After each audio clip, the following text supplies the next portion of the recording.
A very warm welcome to Weekend Express. My name is Trix Ingado. Glad you're joining us this morning. We are going to focus on image. Image, everything. It influences how people react to you. It influences the results you get. In everything you're trying to do, image comes first. And that includes what you're wearing, what you look like, how you're speaking, and even your body language. And we have an expert in all these areas who's going to help us, tidy up when it comes to these matters in case we are not familiar with how we are affecting our own results or our own desires. And that is Derek Bbanga, who is the Managing Director of Public Image. He's a seasoned image consultant and also an expert in emotional intelligence as well as body language. You're a man of many titles. Thank you so much for joining us this morning.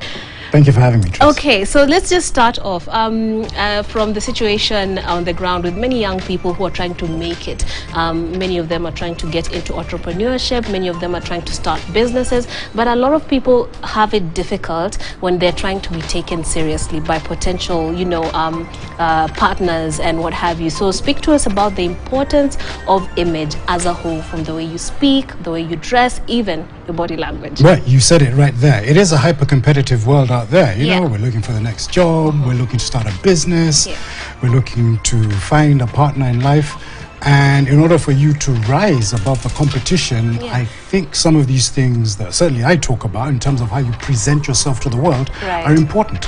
There's an interesting study that came out a few years ago that looks at the percentages of how our brains actually react when we meet somebody. And did you know, Trix, 55% is simply based on what our eyes tell us. So we look at body language, we look at what you're wearing, we look at the colors, we look at your non-verbal communication.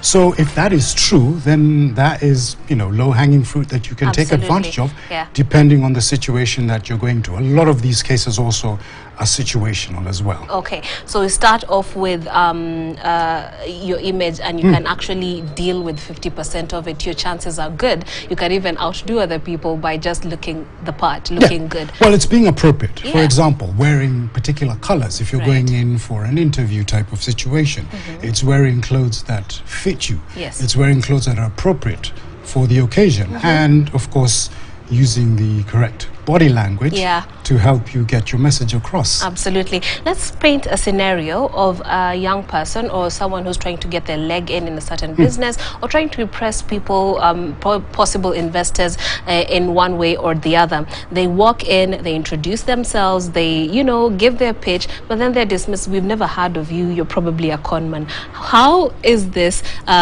what percentage of this is how they're presenting themselves, and how can this person actually fix that so that they're now focusing on what they're saying as opposed to what they look like? Yeah, well, let's deconstruct that. I mean, you walk into a situation like that, obviously there might be a little bit of an imbalance in terms of you're a potential entrepreneur, you're looking for investors, you might be doing a pitch, it could be any type of scenario.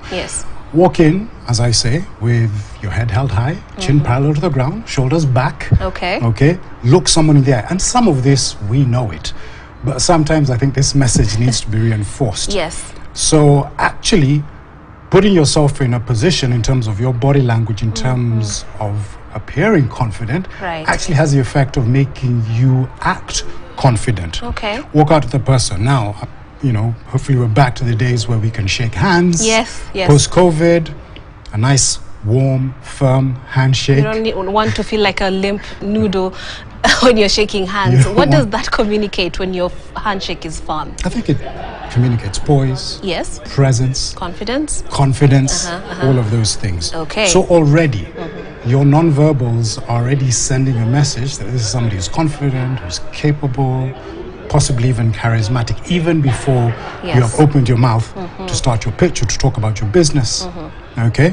So just in terms of that body language, actually there's something very interesting. We have two hormones amongst the many that are floating within our body. Testosterone, which is a hormone that's responsible for confidence, charisma. And we have cortisol, which is a stress hormone. Now, did you know that if we carry our body, for example, in these open, confident sort of positions, you increase that level of testosterone, which is available in men and women. Therefore, making you actually act confident, as opposed to the stress hormone cortisol. So if we contract, if we are not don't have open body language, you actually raise that cortisol level. You're already stressed, and so you sort of want to do this, and this just helps yourself. Yeah. So if you open up and assume a stance of confidence, even if you're not feeling confidence, somehow you get there, almost like you're faking it till you make it, but then it influences how you're feeling, and then you get to it. Yeah. So that we've touched on your body language. This is just you're trying to be taken seriously. Second of all, there's the image. How should you dress? Should it be more in a suit? You know, some suits, and there are suits and then there are suits, because some of the suits might not be doing you any favor. As a lady, how should you be dressed, you know? And this is in the business setup. So we're doing this interview in 2022. Yes. Now, if you had asked me this same question, say 5 years ago, I was a little dogmatic and rigid in terms of how to present yourself. Okay. But 2 years of being in sweat suits in front of our Zoom cameras has led us to a situation where you want to be appropriate for the situation. I always say dress, it's obviously, you know, the cliches apply. Dress to impress, dress for the job you want. You also want to dress a little bit better than the situation calls for. So in terms of dressing, just try to up the, so we say, the dress factor. Okay. So for example, I'm wearing a suit, but I'm wearing this with a t-shirt. So I'm not wearing this with a tie, and I'm not wearing with a, but again, this t-shirt, which is a casual item of clothing, has been counterbalanced by this, which is a more business-like presentation. For sure. Now, you have to look at the situation. If I was going out in front of my tier 1 client or customer looking for investment money, I would probably be at the top of my dress factor. I would wear a suit and a tie and all of that. So you have to look at the situation, but I think for young people, the advice that stands you in good stead is always dress a little bit better than the situation applies for. Or the situation calls for. Absolutely. The effort they must feel like and for ladies as well. Yeah. Also, look at the items of clothing that make you feel confident. For sure. Great. You might be comfortable in, you know, shorts and a t-shirt. But in terms of feeling confident, when you know you walk into a room and all the eyes on you, typically those items of clothing tend to be the items of clothing that are a little bit more professional or business-like. So it could be, you know, dress for the ladies, you know, it could be, you know, a nice blazer or a jacket on top of a shirt for a man, your really nice shoes, maybe heels for the ladies, that sort of thing. So look at the situation, see what it calls for, see what's going to make you feel confident. This is, it's like trying to impress on a first date. What is going to impress that other person? Absolutely. And we're going to get to the date factor also. But then we've touched on body language. This is in a business setup. You're trying to impress potential investors or people who you want to partner with. Then there's the factor of, there's body language, there's what you're wearing, and now there is what you smell like. So remember, I gave you that 55%. 38% is now your voice. So how you sound. Okay. 3 things I always say. Speak in those situations louder than you are normally used to. I mean, most of us have a particular speaking voice that we have, but in that situation, you want to make sure people are hearing you. Now, I'm not saying you want to sound like a politician at a rally, but you sort of want to speak louder. You want to speak also a little bit slower. When we're nervous, our voices tend to speed up. We don't pause as much. So speak just a little bit slower, and then use what you are doing. You are a seasoned journalist. I am somebody in the communication business, and you see how our voices are going like this. There is modulation, there's variation. Our pitch is changing, our tone, the way we stress certain things. So you want to bring that variation to your voice. You don't want a monotone voice sounding like a robot. Exactly. Yeah, absolutely. But then there's how you smell, you know. Did you say smell? Smell, yes. Does that impact how you are taken in terms of seriousness? And could you be written off based on how you smell? So we're talking about smile. In terms of universal body language, I think the smile is not the smile, the smell. Oh, the smell. Your scent, yes. Yes, you want to be the freshest that you can be. Now, here's some advice that actually I'm going to give people. On that day when you have that really important interview, I would actually say do not wear strong perfume or strong cologne. Actually, because that sense of smell, imagine if that cologne or perfume reminds that potential investor of his lying, cheating ex-partner. Yes. And because the sense of smell is really strong, you want to be careful on that particular day. For sure. So on that day, actually tone it down the amount of because people cologne. would think it's better to go crazy with your that smell might cologne. invoke certain feelings which are not. I mean, you want to be obviously fresh. I'm saying, I'm not saying that you can't. You want to smell the place, bad, but you just want to tone down in terms of how much. And do these things also apply to interviews, or is this a separate set of are there a separate set of rules that you should apply, or how a different way of thinking you should apply when you're going for an interview? So I mean, what we're talking about applies in interview type situations, pitching type situations, when you're going to meet your investors, potential partners, in terms of those scenarios.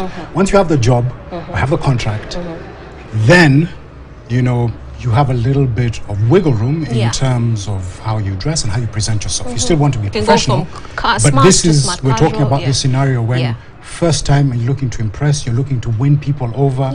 People make up their minds through first impressions. I think we know that.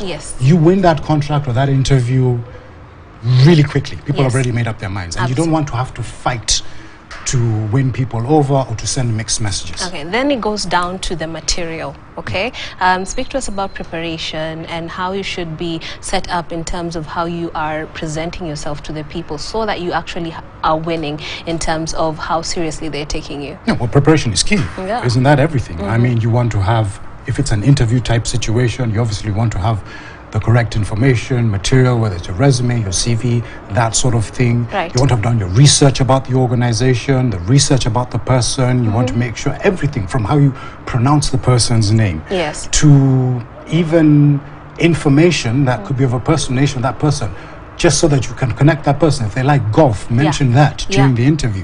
All those sorts of things. It's almost like the scales are like this, and you want to balance them or tilt them in your favor. And every time you connect with somebody, I mentioned something, we want people to believe us, to like us and trust us. That tilts the scales a little bit in your favor. And you can't have done that without the adequate preparation. And research. And that means you need to really get to the personal even of these individuals that you're talking to, so that you can actually mention and drop hints of things that they actually enjoy in life. I mean, the democratization of information has made it so that this information is available. A simple Google search, looking at the person's LinkedIn profile, finding out a little bit about something about them, so that you're not going in there cold. People also recognize that you have done that research, that you know a little bit more about the organization, you know a little bit more about how much money they made last time, what they're struggling with, who their customer base is, whatever it takes, in order for you to come across as somebody who they would like to work with, partner with. And absolutely, I do believe even with news articles you can find out some of the problems they face and how you can actually step in and be a solution, especially in the business type setups. Let's talk about dates, the fun bit of body image. So a lot of people struggle with this, but a lot of this actually boils down to how you're looking like. How do we succeed in this area without overdoing it or underwhelming the person you're trying to? Well, it's a minefield out there, Tricks. You know, the dating world. But again, you have the potential date. You're meeting somebody who potentially could be a partner for life. And again, those situations call for you, I think, to put your best foot forward. I know there's this school of thought, too cool for school, I want to be a little bit laid back. I think dress up a little bit. Listen, I'm asking you to wear a three-piece suit, but I'm asking you to put a little bit of effort so that the person sitting across the table from you recognizes that you're potentially somebody that they could see as being a life partner. I think also in terms of dates, part of how people sort of potentially identify somebody is just being confident, speaking clearly, asking questions. It's better to be interested in the other person. For sure. Not that you come across as boring, but asking open-ended questions so that person can talk a lot about their last vacation, where they like to travel, what they like to do. And rather than make it about me and self-centered, make it more about the other person. Those are my humble 2 cents. You're humble. No, well, they're very valuable sentiments. But then also, when in this area of dating, you're trying to impress the person, come off as attractive, but not raunchy or, you know, how does one go about that? I get it. We're in this sort of in this day and age where people feel that I can say certain things, yes, I can speak a certain way, and this is just how we communicate. I think there's a little bit in terms of holding back in terms of some of that really explicit type of language. I honestly think decency, courtesy, gratitude, some of those sentiments and how you present yourself make a better impression than you going out there and, you know, using language that perhaps is not the most that's attractive. Out of order, basically. Now, a lot of these things are based on how we are raised, right? So how does one move away from some of the habits that we are raised? Because some people are raised to believe that to be the most disciplined and respectful person, you need to be, you know, hunched over and, you know, behaving as if you are really, really subservient. But in certain situations, it comes off as really like you're cowering and you're not confident. So how does one battle some of those programmings? You bring up an interesting point, how we were raised, how we've been socialized, what the media has fed us. Again, due to the fact that a lot of this information is available. Hey, you don't have to be listening just to me and Trix talking about this. You can go online and there are plenty of people who can give you. So I think going out there and doing a little bit of research. And also, you need to get over yourself. And what I mean by that, I don't mean that in a bad way. There's some of us, you know, we're naturally, our personalities, we're shrinking violets, you know, we're wallflowers, we like to count them out. We're not that confident. We're in a networking situation where you tend to be a little bit nervous. Unfortunately, the world is not too forgiving for that type of a personality. Now, I get it.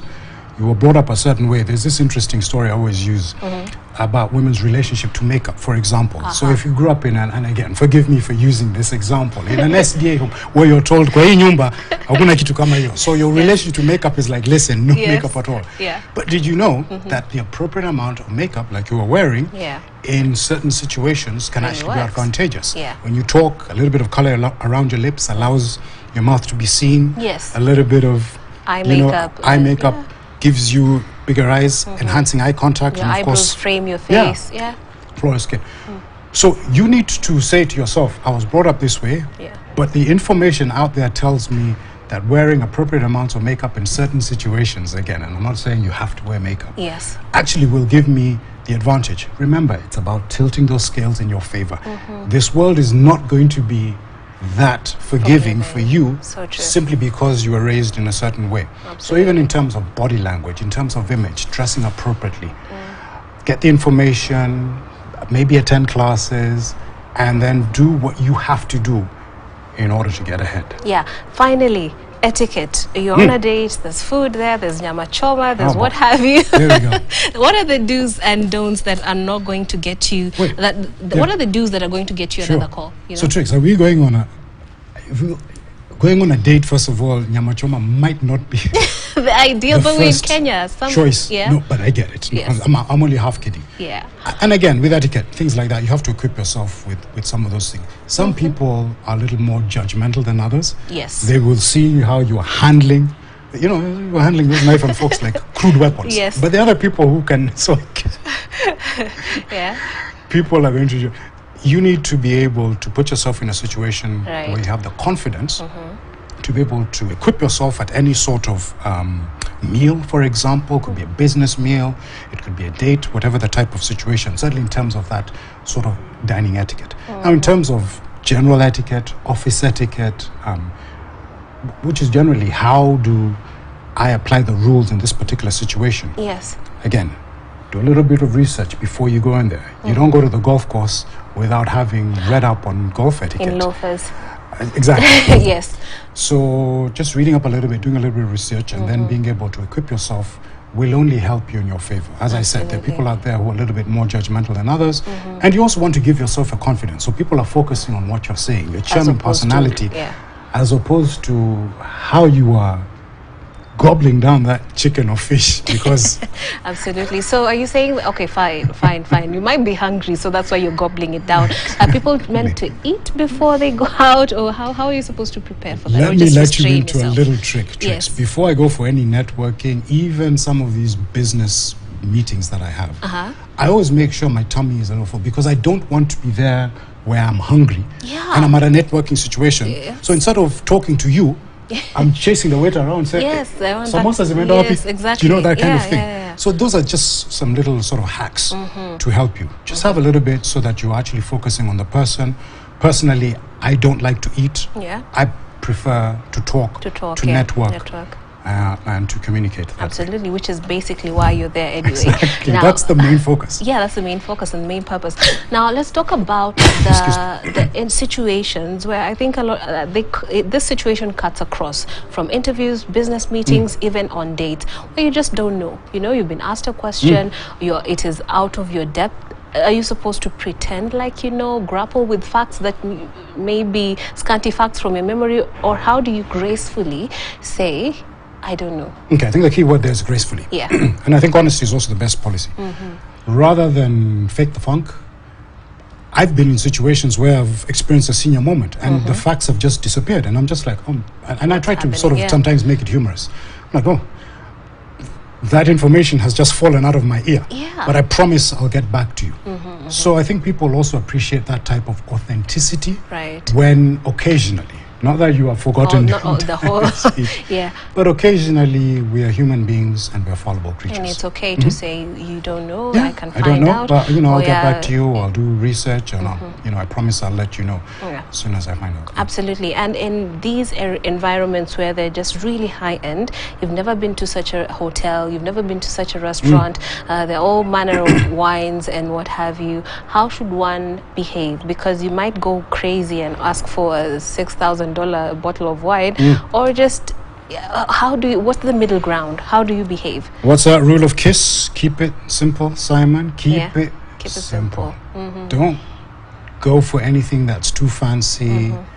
Just keep it simple. I mean, if I'm in to use your example, a high-end hotel, and there's plenty of wine there and I don't know my way around you can ask. There are people there who are trained to help you. Okay, sommeliers in terms of wine. But then again, I might decide I'm not going to go for the wine. Instead, I'll just have a glass of water. And that would keep it simple, therefore saving me perhaps the potential embarrassment. So as we wind up the conversation, because we've run out of time, what would you like to say to our viewers who are watching about grooming, and you know, and how can they find you if they need more hands-on approach? So Derek Bbanga with 2 B's. I am on LinkedIn, my preferred platform for communication. Occasionally you'll find me on Twitter. You'll find my organization Public Image on Facebook. I'm happy to talk to people. A lot of young people get in touch with me and they want tips. They're going in for interviews and this sort of thing. I'm happy to talk with you and to engage. Okay, thank you very much. That is Derek Bbanga with 2 B's. You can find him on social media and further engage, but perhaps through this conversation you're able to learn more and be more informed about how to carry yourself as far as grooming is concerned. Thank you so much, Derek, for joining us this morning. We're going to take a short break. When we come back, we'll have more for you here on Weekend Express.